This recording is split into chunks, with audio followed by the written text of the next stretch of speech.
Já estamos de volta com o TV Mar News, depois desse rápido intervalo. Olha, ontem a movimentação foi enorme aqui em Maceió e em vários pontos do estado, porque tivemos eleição para o Conselho Tutelar. Muitos amigos, inclusive, participaram dessa corrida, que teve uma apuração desgastante.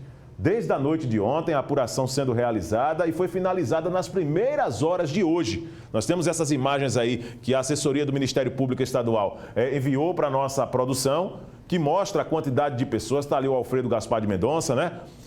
Muita gente esperando os resultados, até porque existe em caráter de importância mesmo para cada comunidade esta definição, né, para conselheiro tutelar. E essas informações a respeito da apuração, de como, quem foi eleito, isso está saindo a conta-gotas nas redes sociais. É preciso ter muito cuidado quando se vier trazer a informação para não se cometer equívocos.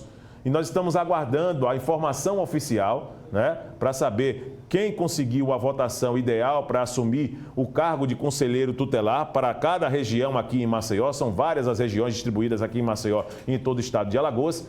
Mas o que eu quero citar aqui com esse vídeo que nós estamos mostrando é que não dá para aceitar nos dias de hoje, mesmo se tratando de um alto custo, que uma apuração seja tão demorada como essa, sem querer levantar a capacidade de falha humana quando se tem uma apuração manual, pelo cansaço do próprio ser humano. Isso é uma coisa evidente. Nós estamos trabalhando aqui, nós não estamos criando nenhum fato, estamos apenas dizendo que existe a possibilidade de falha humana, como na tecnologia também existe. Só que a condição é tão prática quando se tem a tecnologia, e aí você demora uma noite, uma madrugada inteira fazendo a apuração dos votos. Sei que muita gente participou desse processo eleitoral, né, desse processo, dessa corrida, mas é triste ainda, nos dias de hoje, nós estamos falando de uma votação que está sendo apurada de maneira manual.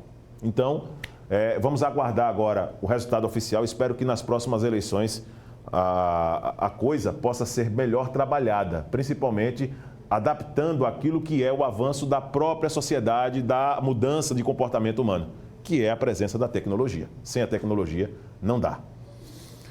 No final de semana, nós tivemos também em vários pontos do litoral, e isso já vem se estendendo há mais de um mês, né? As praias da região Nordeste com manchas de óleo. Uma mancha de óleo. Pedi só para segurar um pouquinho esse vídeo, Josiel, porque tem narrativa, eu vou chamar, tá certo? Uma mancha de óleo, ela tem também levado para os moradores de várias regiões litorâneas daqui do Nordeste muito trauma, porque animais estão sendo vitimados diante dessa mancha de óleo. Aqui em Alagoas, o Instituto Biota enviou para a produção da TV Mar Canal 25, nas primeiras horas de hoje, esse panorama nos municípios de Cururipe e Lagoa do Pau. Vamos acompanhar a imagem com a narrativa de um telespectador que enviou esse vídeo para a gente, para mostrar de perto esse drama vivido há mais de um mês em várias praias da região Nordeste, principalmente nos estados de Sergipe e no estado da Bahia. E ontem aqui em Alagoas, em 2 pontos, Cururipe e Lagoa do Pau. Acompanhe. Que veio parar na praia.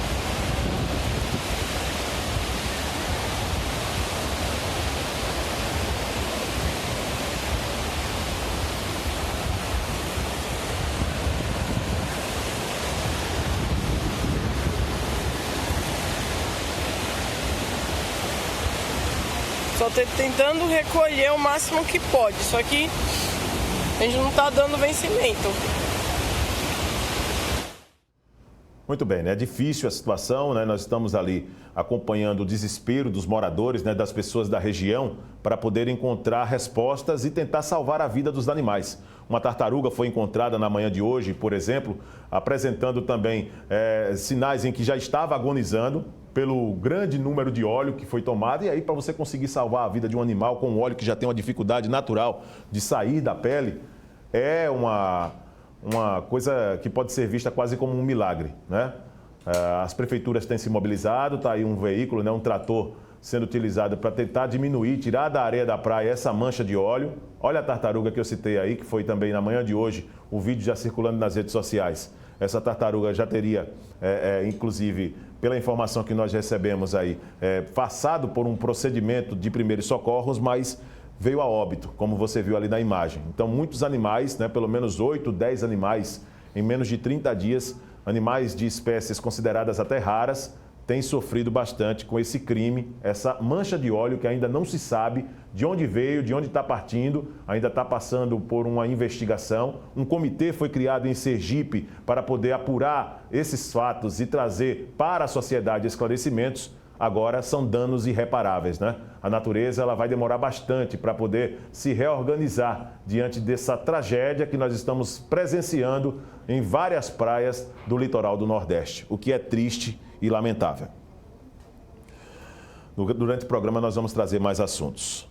Agora vamos mudar um pouco o assunto do programa, vamos falar de segurança jurídica para negócios, até porque muita gente quer empreender, mas deixa de lado uma situação importante, esquece da segurança jurídica. E é por isso que nós vamos conversar aqui com o Robson Costa, ele que é advogado, vai nos explicar quem quer empreender, mas precisa pensar primeiramente na segurança jurídica. E aí eu pergunto, Robson, seja bem-vindo aqui ao nosso estúdio, prazer em recebê-lo. Como um empreendedor ou quem pretende empreender pode diminuir os riscos jurídicos do seu negócio? Bom dia.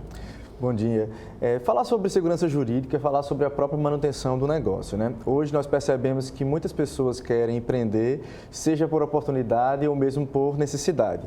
Contudo, ela se esquece que é necessário que haja uma organização no sentido de você diminuir os riscos, na verdade, das suas atividades com a maior segurança nas várias áreas do direito que abrangem o negócio. Então, seja na área trabalhista, na área fiscal, na área do direito do consumidor, na responsabilidade civil ou até na área ambiental, que foi um ponto que você mencionou.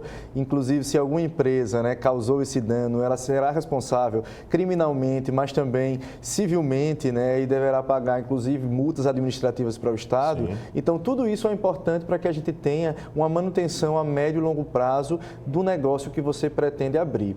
Hoje, é interessante que a gente leve em consideração que o empresário, ele planeja ou ele organiza apenas administrativamente o seu negócio, né? Certo. Contudo, ele se esquece que falar sobre segurança jurídica é falar sobre também ganhos financeiros do seu negócio. Porque se você não tiver uma grande segurança, você vai gerar um passivo trabalhista, você vai gerar um passivo fiscal, você vai poder receber algumas multas administrativas e a médio e longo prazo vai fazer uma grande diferença para que o seu negócio continue ou não. Estatísticas comprovam que as empresas, elas abrem as portas e muitas delas fecham em 2 anos, né? E a segurança jurídica talvez seja um dos pontos principais, né? Não é apenas a questão do processo comercial, do processo de marketing, mas também para o processo jurídico, de você trazer uma melhor gestão, um melhor planejamento dentro desse contexto para que o seu negócio ele perdure e não seja apenas uma mera passagem, né? Entendi. E essa preocupação, Robson, ela tem que começar desde a abertura mesmo do negócio. Muita gente espera abrir para depois se preocupar com essas soluções jurídicas. Gostaria que você trouxesse realmente a dica para o nosso telespectador, para aquele que quer empreender ou que já é empresário e que não tem essa preocupação, por exemplo. Exatamente. O que nós percebemos é que muitos empreendedores ou empreendedores de potencial, eles iniciam um negócio, né, para que num momento futuro, ou quando eles acham que quando estão grandes, né, ou quando crescer, vêm se preocupar com essa parte jurídica. Certo. Mas muitos problemas relacionados ao contrato, desde o contrato social. Então, se você abre um negócio, é interessante que você tenha um contrato social. E esse contrato social, que ele é o acordo dos sócios, né, a forma de atuação e de manutenção daquele negócio da sociedade, ele precisa estar bem amarrado, precisa estar bem alinhado, porque muitas vezes causam problemas, né? Desde problemas com sócios na própria execução dessas atividades. Então, o contrato social é importante para aquele que vai iniciar um negócio. Quem trabalha diretamente com o consumidor, né? Na verdade, todas as atividades elas trabalham direto ou indiretamente, porque ou você vai fornecer produtos, serviços, né?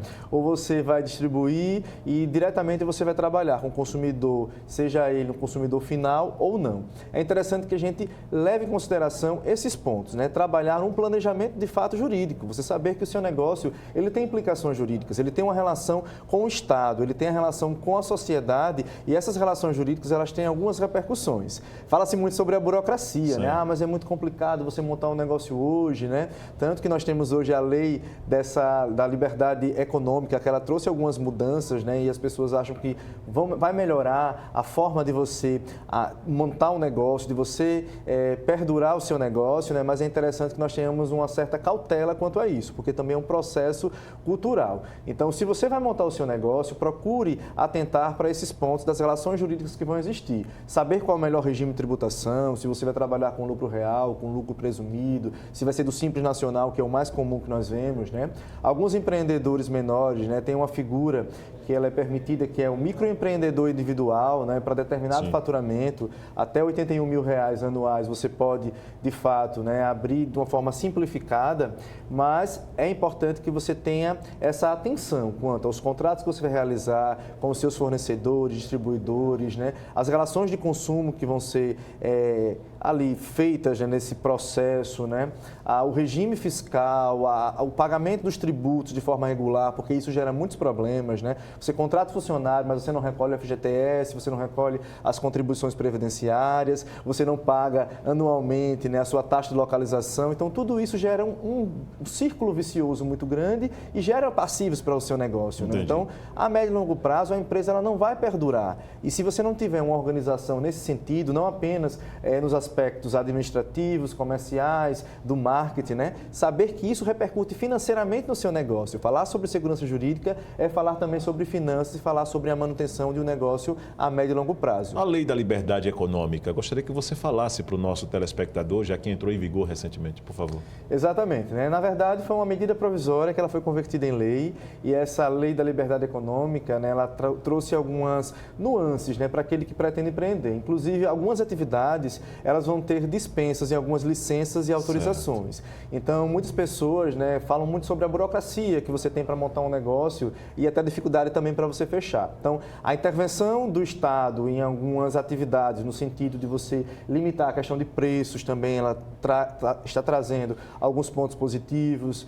A Lei da Liberdade Econômica, ela trouxe também a questão da obrigatoriedade do ponto, né? Que antigamente, né, a partir de 10 funcionários do seu negócio, você obrigatoriamente teria que ter ali o livro de ponto, ou ponto eletrônico. Agora, é a partir de 20 funcionários que você vai ter. Ela extingue o E-Social, que mesmo assim ele trouxe, né, que era um regime contábil, de escrituração contábil, que ainda estava sendo implantado, mas que trouxe algumas dificuldades. Então, a Lei da Liberdade Econômica está trazendo um novo sistema, né? Uma nova sistemática mais simplificada ainda. Então, é um processo de mudança, né? Muitas pessoas estão dizendo que vai ser o grande boom do empreendedor, o grande boom daqueles que pretendem empreender.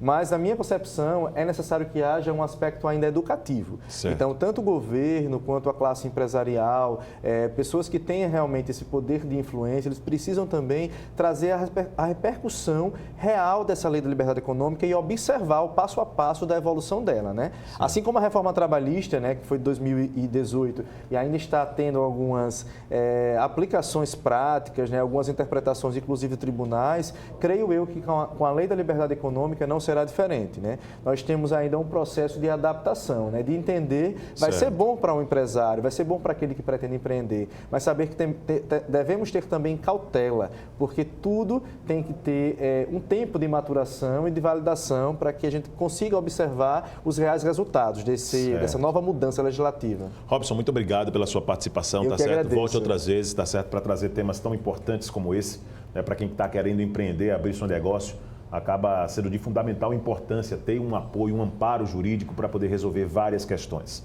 Depois da participação do Robson, nós vamos aqui a um rápido intervalo, né? Conversamos com o Robson Costa, advogado. Daqui a pouco nós vamos falar da estreia de mais um quadro aqui no TV Mar News. Pois é, para quem gosta de falar em público e falar muito bem, você não pode perder. É logo depois do intervalo, voltamos já.